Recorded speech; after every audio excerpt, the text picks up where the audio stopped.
Pada akhir tahun 2013, daratan Filipina dilanda topan Haiyan, yaitu salah satu topan terkuat sepanjang sejarah.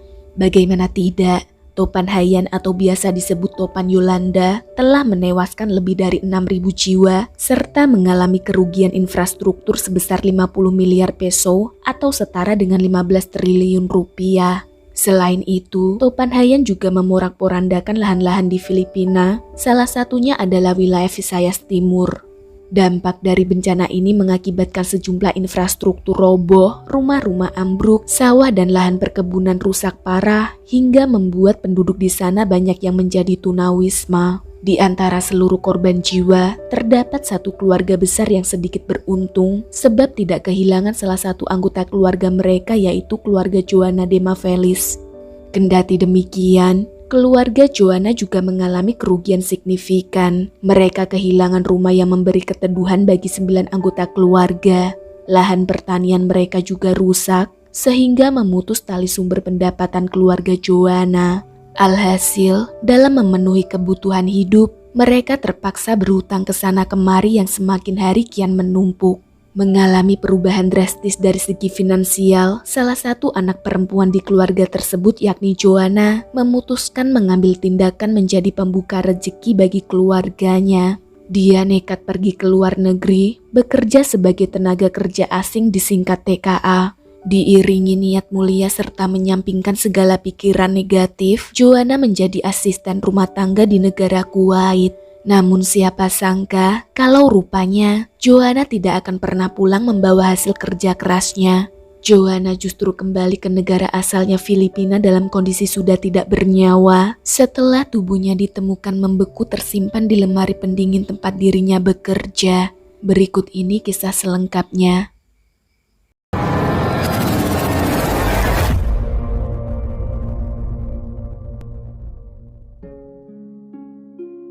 Sebelum Filipina dilanda musibah, wanita berusia 26 tahun ini merupakan seorang pekerja keras. Ia bekerja sebagai asisten rumah tangga di rumah kerabatnya daerah Paranak, Filipina.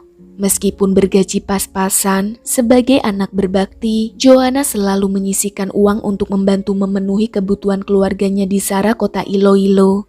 Tak jarang Joanna bahkan memberikan tambahan uang di luar kebutuhan kepada kedua orang tuanya agar bisa mereka gunakan untuk bersenang-senang seperti makan makanan enak ataupun berbelanja di mall. Namun pasca wilayah keluarga mereka roboh diterpa badai, keluarga Joanna mengalami kesulitan ekonomi. Lantas demi membangkitkan finansial keluarganya, Joanna yang pada dasarnya tipikal seorang pekerja keras tentu tidak mau berdiam diri saja. Sebulan setelah Filipina dilanda topan Haiyan, Joanna mengirim pesan singkat kepada bibinya bernama Agnes Tubales. "Bibi, bisakah kamu membantuku? Aku ingin bekerja di luar negeri."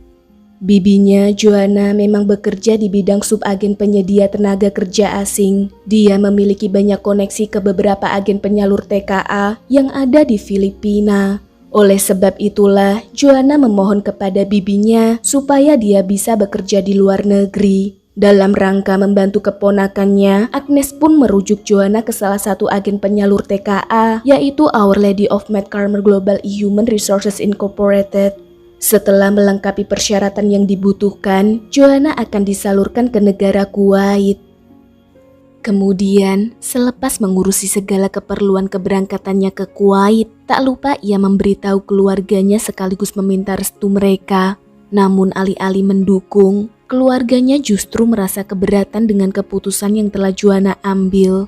Saudara laki-laki Joanna bernama George de Mavelis sudah berupaya membujuk supaya rencana kepergian adiknya dibatalkan saja sebab resikonya besar. Kala itu tidak sedikit beredar berita kasus kekerasan menimpa para pekerja asing Filipina di negara Kuwait. Seperti contohnya kasus seorang pembantu rumah tangga yang tewas akibat diserang seekor singa milik majikannya. Ada lagi PRT Filipina jatuh dari sebuah gedung apartemen majikannya, dan masih banyak pula laporan kasus serupa.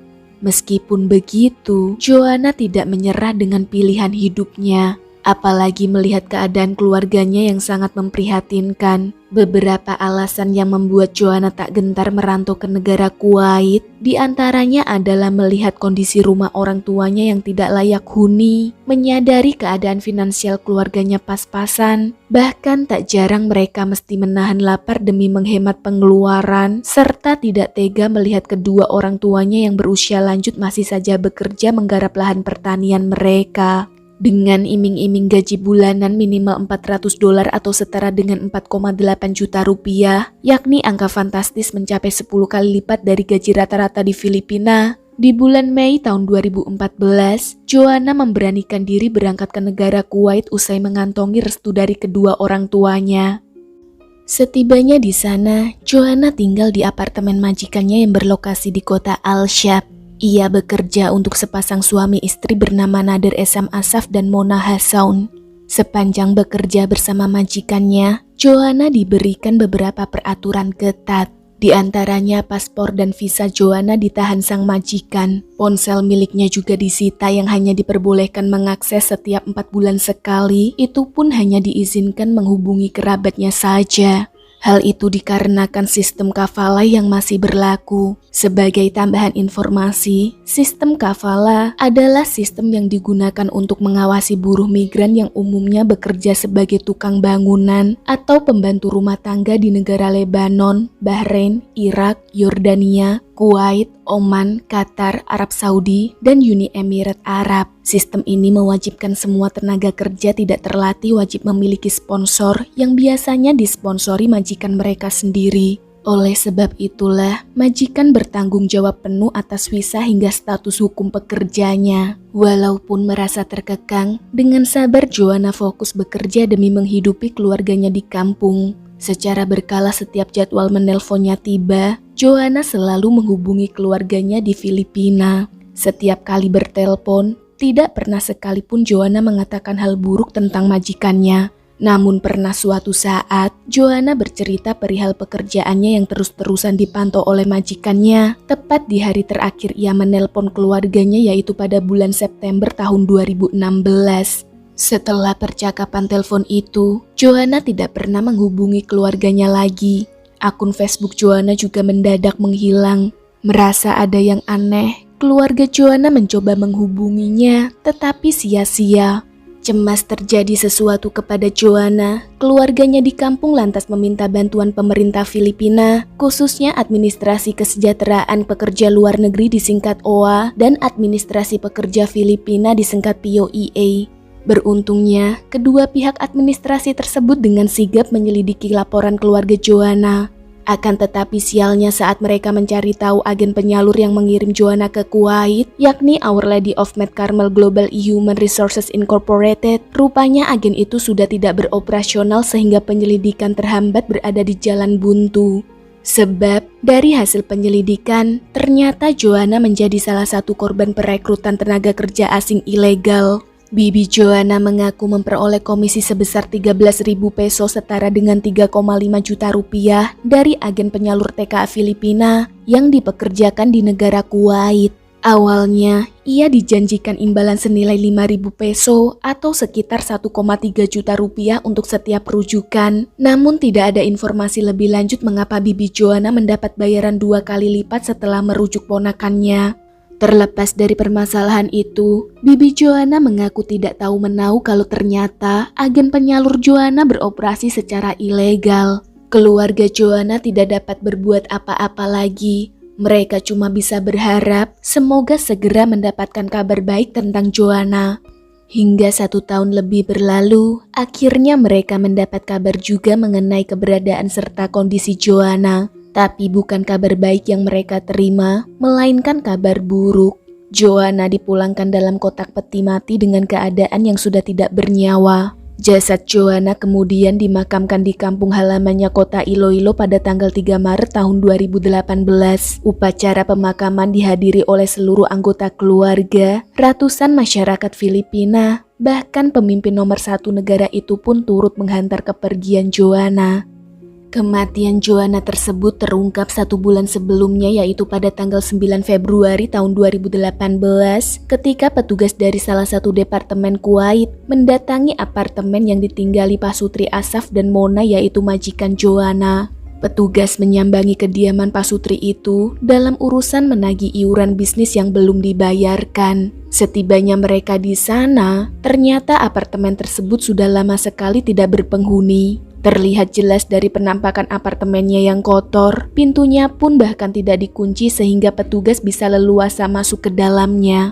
Meski terlihat tidak berpenghuni, anehnya listrik di dalam apartemen dibiarkan hidup, sehingga lampu serta barang elektronik dalam keadaan menyala. Mendapati pintu apartemen tidak terkunci, petugas memutuskan memeriksa setiap jengkal ruangan. Barangkali ada informasi, surat, atau memo yang sengaja ditinggalkan oleh si pemilik apartemen. Beberapa menit berkeliling menggeledah semua perabotan yang tertinggal, mereka tidak menemukan satu memo pun. Yang mereka temukan justru sesosok jasad perempuan membeku di dalam lemari es. Tidak lama kemudian, petugas kepolisian pun didatangkan ke lokasi. Setelah dilakukan penyelidikan sekaligus proses identifikasi, jasad tersebut merupakan jasad Joanna Demafelis berstatus sebagai tenaga kerja asing dari Filipina. Dan diketahui bahwa pemilik apartemen yakni majikan Joanna sudah lama melarikan diri ke negara Suriah, tepatnya 1 tahun sebelum jasad Joanna ditemukan. Berdasarkan hasil pemeriksaan laboratorium forensik, kemungkinan besar Joanna menjadi korban penyiksaan oleh majikannya sebelum tewas. Sebab menurut hasil otopsi, terdapat tanda-tanda bekas penyiksaan di tubuh Joanna seperti tulang rusuk patah, ada luka memar di bagian perut, serta mengalami pendarahan internal. Pihak kepolisian Kuwait saat itu sampai meminta bantuan Interpol untuk memburu majikan Joanna yang diyakini sebagai pelakunya.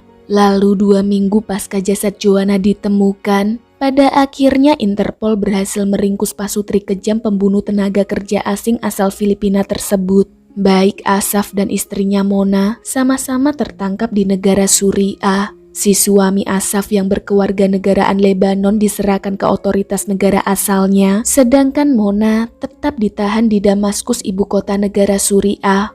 Selama proses interogasi berlangsung, Asaf mengaku bahwa benar dia beserta istrinya lah yang telah membunuh Joanna. Dalam pengakuannya, ia mengatakan bahwa dulu sang istri Mona gemar sekali menyiksa Joanna sehingga mempengaruhi Asaf melakukan hal serupa.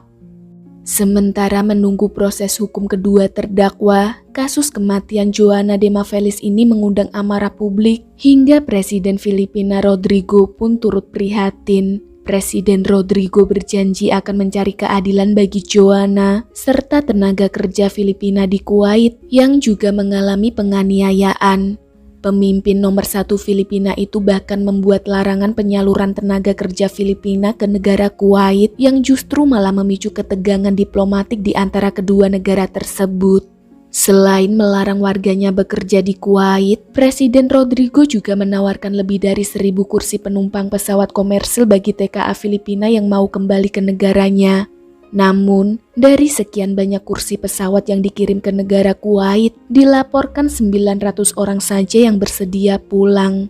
Keputusan Presiden Filipina ini tentu mengundang kritik pejabat Kuwait, hingga pada akhirnya larangan itu dicabut setelah pihak Kuwait meyakinkan Presiden Rodrigo bahwasannya mereka berjanji akan berusaha semaksimal mungkin dalam menangani kasus Joanna. Menepati janji mereka kepada Filipina, pemerintah negara Kuwait bersungguh-sungguh mengurus proses hukum kedua tersangka pelaku pembunuhan Joanna. Pihak berwenang Kuwait meminta alih proses hukum kedua tersangka kepada pemerintah Suriah dan pemerintah Lebanon agar mereka diadili di negara Kuwait.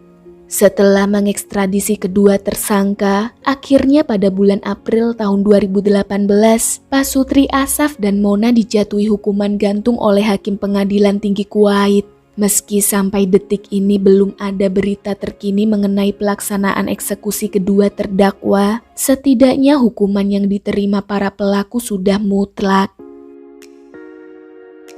Nah guys, bagaimana pendapat kalian mengenai kasus barusan? Apabila berkenan tuliskan di kolom komentar ya.